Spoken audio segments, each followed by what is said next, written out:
Hello, എല്ലാവർക്കും സ്വാഗതം. യു.പി.എസ്.സി പരീക്ഷയ്ക്ക് തയ്യാറെടുക്കുന്ന എല്ലാവരും തീർച്ചയായും അറിഞ്ഞിരിക്കേണ്ട ഒന്നാണ് ഇന്ത്യയുടെ ഭാഷാപരമായ വൈവിധ്യം. അപ്പം നമുക്ക് ഈ വിഷയത്തിലേക്ക് ഒന്ന് ഇറങ്ങിച്ചെന്നാലോ? എന്തുകൊണ്ടാണ് പലരും ഇന്ത്യയെ ഒരു ഭാഷകളുടെ മ്യൂസിയം എന്ന് വിളിക്കുന്നത്? കേട്ടിട്ടുണ്ടോ? ശരിക്കും ഈ ഒരു ചോദ്യത്തിന്റെ ഉത്തരം തേടിപ്പോയാൽ മതി. നമുക്ക് ഇന്ത്യയുടെ ചരിത്രത്തിന്റെ ആഴങ്ങളിലേക്ക് ഒരുമിച്ച് സഞ്ചരിക്കാം. ഇന്ത്യയിൽ ആയിരക്കണക്കിന് ഭാഷകളുണ്ട്, അല്ലേ? ഇതിനെയെല്ലാം കൂടി എങ്ങനെ മനസ്സിലാക്കും?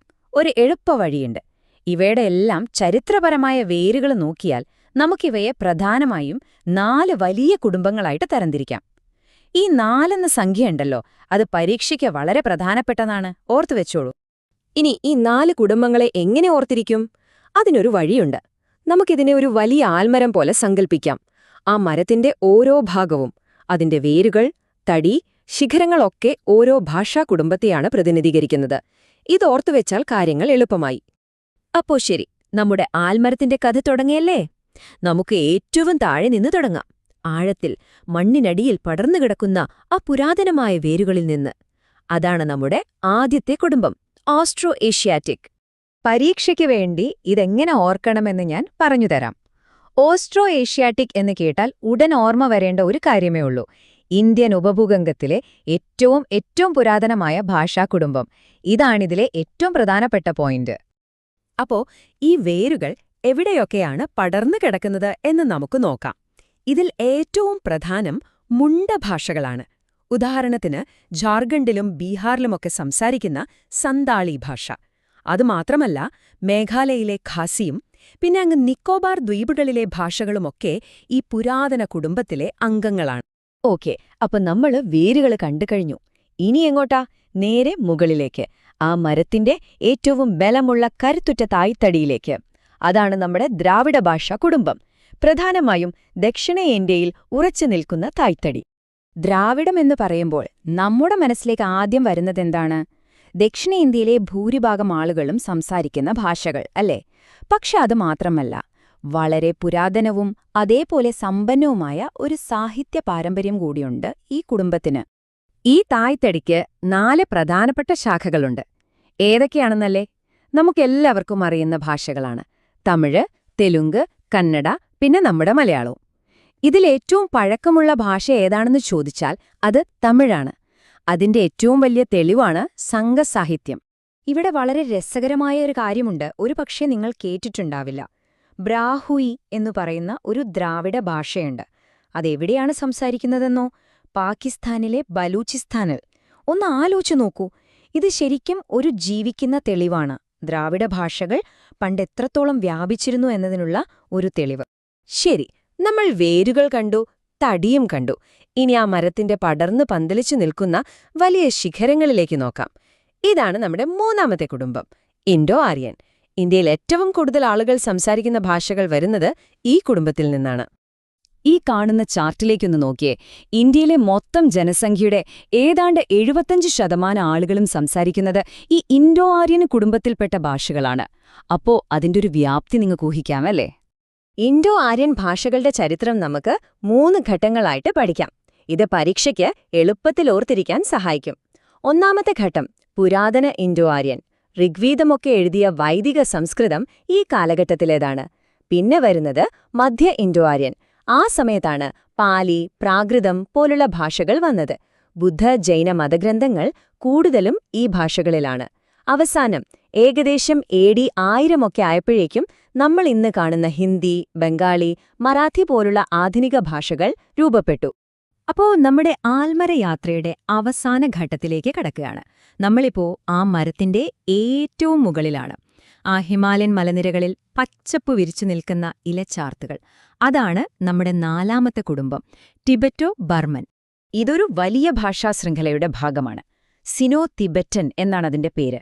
അതിന്റെ ഒരു പ്രധാനപ്പെട്ട ശാഖയാണ് ഇന്ത്യയിൽ കാണുന്ന ടിബറ്റോ ബർമൻ ഭാഷകൾ. എവിടെയാണിത് സംസാരിക്കുന്നത്? പ്രധാനമായും നമ്മുടെ വടക്കുകിഴക്കൻ സംസ്ഥാനങ്ങളിലും ഹിമാലയൻ പ്രദേശങ്ങളിലുമാണ്. ഈ ഭാഷാ കുടുംബത്തിന് മറ്റുള്ളവയിൽ നിന്ന് വളരെ പ്രധാനപ്പെട്ടൊരു വ്യത്യാസമുണ്ട്. എന്താണെന്നല്ലേ? ഇൻഡോ ആര്യൻ ദ്രാവിഡ കുടുംബങ്ങളിലൊക്കെ വേദങ്ങളും സംഘസാഹിത്യവുമൊക്കെയായിട്ട് പണ്ടേ എഴുത്തു പാരമ്പര്യം ഉണ്ടായിരുന്നു. എന്നാൽ ടിബറ്റോ ബർമൻ ഭാഷകൾക്ക് അങ്ങനെ ഒന്നും ഉണ്ടായിരുന്നില്ല. അവരുടെ ചരിത്രവും കഥകളും ഐതിഹ്യങ്ങളുമെല്ലാം തലമുറകളിലേക്ക് കൈമാറിയിരുന്നത് വാമൊഴിയായിട്ടാണ്, അതായത് പാട്ടുകളിലൂടെയും കഥ പറച്ചിലൂടെയുമൊക്കെ. ഇവിടെ പരീക്ഷയ്ക്ക് ചോദിക്കാൻ സാധ്യതയുള്ളൊരു വാക്കുണ്ട്, ശ്രദ്ധിച്ചോളൂ: ബുറുഞ്ചി. അസമിലെ അഹോം രാജാക്കന്മാർ അവരുടെ രാജവംശത്തിന്റെ ചരിത്രം രേഖപ്പെടുത്താൻ ഉപയോഗിച്ചിരുന്നൊരു വാക്കാണിത്. ഈ വാക്ക് വന്നത് തിബറ്റോ ബർമൻ കുടുംബത്തിൽ നിന്നാണ്. ഇതൊരു പ്രധാനപ്പെട്ട പോയിന്റാണ്. അപ്പോ നമ്മുടെ ആൾമരം പൂർത്തിയായി. വേരുകൾ, തടി, ശിഖരങ്ങൾ, ഇലകൾ എല്ലാം നമ്മൾ കണ്ടു. പക്ഷെ ഒരു കാര്യം നമ്മൾ മനസ്സിലാക്കണം: ഈ ഭാഗങ്ങളൊന്നും ഒറ്റയ്ക്കൊറ്റയ്ക്കല്ല വളർന്നത്.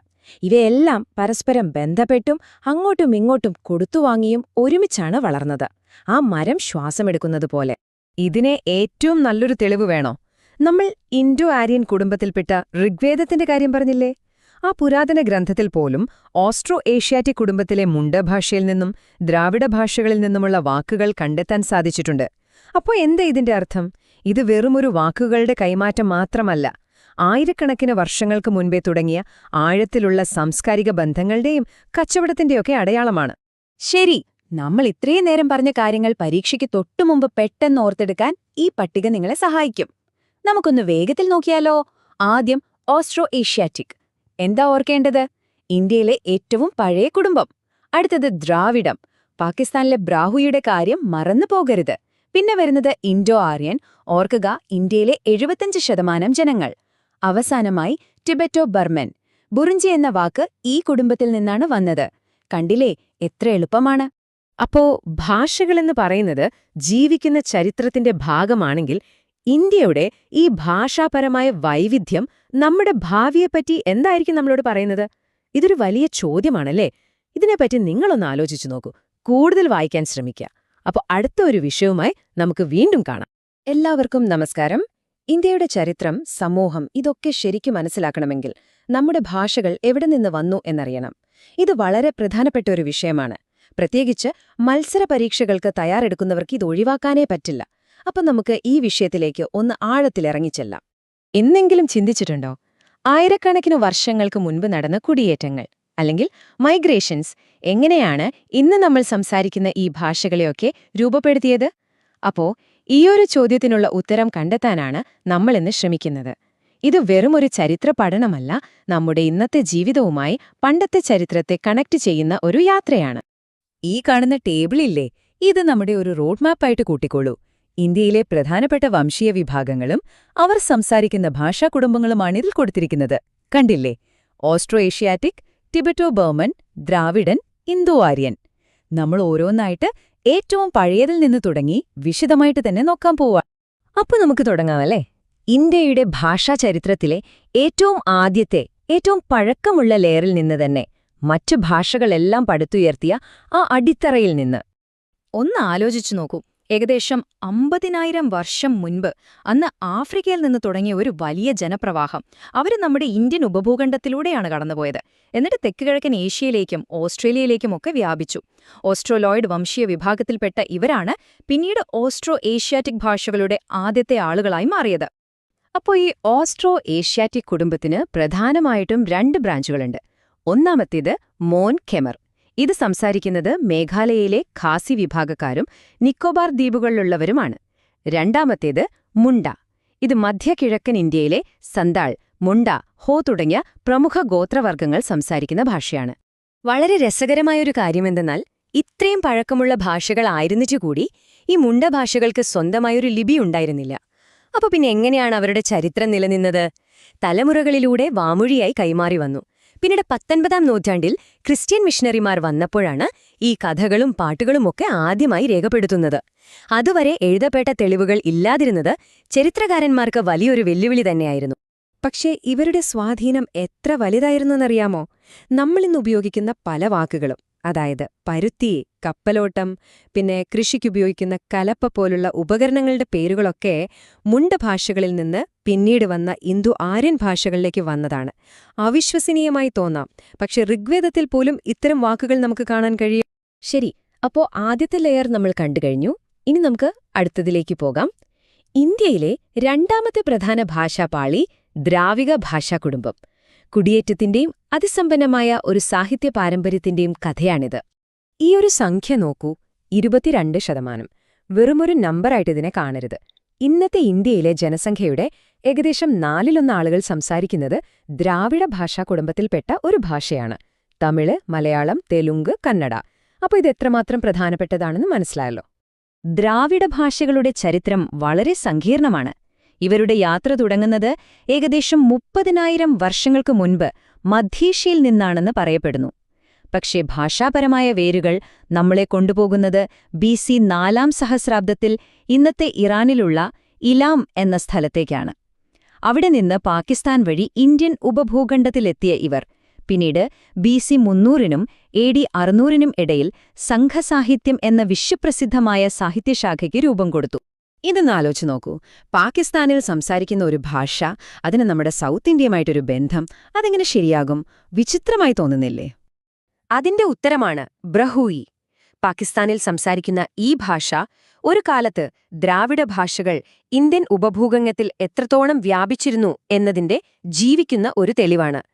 ഇന്തോ ആര്യന്മാർ വരുന്നതിനു മുൻപുള്ള ഒരു കാലത്തിന്റെ ശേഷിപ്പ്. ആ പഴയ കുടിയേറ്റ പാതയിൽ ഉപേക്ഷിച്ചുപോയ ഒരു കാൽപ്പാട് പോലെയാണത്.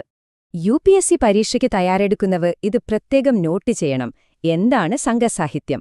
സിമ്പിളായി പറഞ്ഞാൽ BC 300 മുതൽ AD 600 വരെയുള്ള കാലഘട്ടത്തിലെ പുരാതന തമിഴ് കവിതകളുടെ ഒരു വലിയ ശേഖരമാണിത്. ദ്രാവിഡ ഭാഷാ കുടുംബത്തിന്റെ ഏറ്റവും പഴക്കമുള്ളതും ഏറ്റവും പ്രധാനപ്പെട്ടതുമായ സാഹിത്യപരമായ തെളിവ് ഇതാണ്. ശരി, ഇനി നമ്മൾ നോക്കാൻ പോകുന്നത് വടക്ക് നിന്നും വടക്ക് കിഴക്ക് നിന്നും ഇന്ത്യയിലേക്ക് വന്ന അടുത്ത കുടിയേറ്റങ്ങളെക്കുറിച്ചാണ്. അതായത് ടിബറ്റോ ബർമൻ, ഇന്തോ ആര്യൻ ഭാഷകൾ സംസാരിക്കുന്നവരുടെ വരവ്. ടിബറ്റോ ബർമൻ ഭാഷകളെക്കുറിച്ച് പറയുവാണെങ്കിൽ കുറച്ച് പ്രധാനപ്പെട്ട കാര്യങ്ങളുണ്ട്. ഇത് സിനോ ടിബറ്റൻ എന്ന വലിയൊരു ഭാഷാ കുടുംബത്തിന്റെ ഭാഗമാണ്. 116-ലധികം പ്രാദേശിക ഭാഷകൾ ഇതിന്റെ കീഴിൽ വരുന്നുണ്ട്. പ്രധാനമായും സംസാരിക്കുന്നത് നമ്മുടെ വടക്ക് കിഴക്കൻ സംസ്ഥാനങ്ങളിലാണ്. ഇവരുടെ ഒരു പ്രധാനപ്പെട്ട ചരിത്ര സംഭാവനയാണ് അസമിലെ അഹോം രാജാക്കന്മാരുടെ ചരിത്രരേഖകളായ ബുരുഞ്ചികൾ. ഇന്നത്തെ ഇന്ത്യയുടെ ഒരു ഭാഷാചിത്രം നോക്കിയാലോ? ഈ ചാർട്ട് കണ്ടാൽ തന്നെ നമുക്ക് കാര്യങ്ങൾ വ്യക്തമാവും. ജനസംഖ്യയുടെ ഏകദേശം 75% ആളുകളും ഇന്തോ ആര്യൻ ഭാഷകളാണ് സംസാരിക്കുന്നത്. 22% ദ്രാവിഡ ഭാഷകളും ബാക്കിയുള്ള വെറും 3% മാത്രമാണ് മറ്റു കുടുംബങ്ങളിൽപ്പെട്ട ഭാഷകൾ. അപ്പോ സ്വാഭാവികമായും നമ്മൾ അടുത്തത് ആരെക്കുറിച്ചാണ് പഠിക്കേണ്ടത്? തീർച്ചയായും ഇന്തോ ആര്യൻസിനെക്കുറിച്ച് തന്നെ. ഇതൊരു സയന്റിഫിക് തെളിവാണ്. M17 genetic marker. സിമ്പിളായി പറഞ്ഞാൽ ഇന്തോ ആര്യൻ ഭാഷ സംസാരിക്കുന്നവരിൽ ഭൂരിഭാഗം ആളുകളുടെയും ജീനുകളിൽ കാണുന്ന ഒരു പ്രത്യേക അടയാളമാണിത്. ഈ അടയാളം അവരുടെ പൂർവികരെ മധ്യേഷ്യയിലെ പുൽമേടുകളിൽ നിന്നുള്ള കുടിയേറ്റവുമായി ബന്ധിപ്പിക്കുന്നു. ഇതവരെ ദ്രാവിഡ ഭാഷ സംസാരിക്കുന്നവരിൽ നിന്ന് ജനിതകപരമായി വേർതിരിക്കുകയും ചെയ്യുന്നു. അപ്പോ നമ്മൾ ഇതുവരെ കണ്ട ഈ പല പല ഗ്രൂപ്പുകൾ, ഓസ്ട്രോ ഏഷ്യാറ്റിക്, ദ്രാവിഡ, ടിബറ്റോ ബർമൻ, ഇന്തോ ആര്യൻ, ഇവരൊന്നും അങ്ങോട്ടും ഇങ്ങോട്ടും മിണ്ടാതെ വെവ്വേറെ നിൽക്കുകയായിരുന്നില്ല. ഇവിടെയാണ് കഥയുടെ ഏറ്റവും മനോഹരമായ ഭാഗം. ഇവരെല്ലാം കൂടിച്ചേർന്ന് എങ്ങനെയാണ് ഇന്ത്യയുടെ സവിശേഷമായ സാംസ്കാരിക ഘടന, നമ്മുടെ നാനാത്വത്തിൽ ഏകത്വം രൂപപ്പെടുത്തിയത് എന്ന് നോക്കാം. ഇവിടെയാണ് നമ്മളൊരു കാര്യം മനസ്സിലാക്കേണ്ടത്. ഇന്ത്യയുടെ ചരിത്രമെന്ന് പറയുന്നത് കുറേ രാജാക്കന്മാരുടെയും യുദ്ധങ്ങളുടെയും മാത്രം കഥയല്ല, മറിച്ച് പല ഭാഷ സംസാരിക്കുന്ന പല വംശങ്ങളിൽപ്പെട്ട ആളുകള് ഒത്തുചേർന്നുണ്ടാക്കിയെടുത്ത മനോഹരമായ ഒരു സാംസ്കാരിക പൈതൃകമാണ്. ഈ കൂടിച്ചേരലാണ് നമ്മുടെ യഥാർത്ഥ ചരിത്രം. ഈ കൂടിച്ചേരലിന് ഇതിലും വലിയൊരു തെളിവ് വേറെ വേണ്ട. ഇന്തോ ആര്യന്മാരുടെ ഏറ്റവും പ്രധാനപ്പെട്ട, ഏറ്റവും പുരാതനമായ ഗ്രന്ഥമാണ് ഋഗ്വേദം. ആ ഋഗ്വേദത്തിൽ പോലും മുണ്ട ദ്രാവിഡ ഭാഷകളിൽ നിന്ന് കടമെടുത്ത ഒരുപാട് വാക്കുകളുണ്ട്. അതിനർത്ഥം എന്താണ്? വളരെ പണ്ടുമുതലേ ഇവർ തമ്മിൽ ആഴത്തിലുള്ള കൊടുക്കൽ വാങ്ങലുകൾ ഉണ്ടായിരുന്നു. അതുകൊണ്ട് നമ്മൾ ഓർത്തിരിക്കേണ്ട ഏറ്റവും പ്രധാനപ്പെട്ട കാര്യം എന്താണെന്ന് വെച്ചാൽ, നൂറ്റാണ്ടുകളായുള്ള ഈ കുടിയേറ്റങ്ങളും കൂടിച്ചേരലുകളും കാരണം ഇന്ന് ഇന്ത്യയിൽ ശുദ്ധമായ ഒരു വംശം അല്ലെങ്കിൽ പ്യോർ എത്നിക് ഗ്രൂപ്പ് എന്ന് പറയാൻ ഒന്നുമില്ല. നമ്മളെല്ലാവരും പലതിന്റെയും ഒരു മിശ്രിതമാണ്. ഈ സങ്കലനം, ഈ സിന്തസിസ്, അതാണ് നമ്മുടെ യഥാർത്ഥ പൈതൃകം. അപ്പോൾ ഈ പുരാതനമായ കൂടിച്ചേരലാണ് യഥാർത്ഥത്തിൽ ഇന്ത്യയുടെ അടിത്തറ. ഈ ഒരു അറിവ് വെച്ചുകൊണ്ട് നമ്മൾ എപ്പോഴും പറയുന്ന നാനാത്വത്തിൽ ഏകത്വം എന്ന ആശയത്തെക്കുറിച്ച് നിങ്ങൾ ഒന്നുകൂടി ചിന്തിച്ചു നോക്കൂ. നിങ്ങൾക്കതിനെ എങ്ങനെയാണ് പുതിയൊരു രീതിയിൽ കാണാൻ കഴിയുന്നത്? ഇതൊന്ന് ആലോചിച്ചു നോക്കൂ.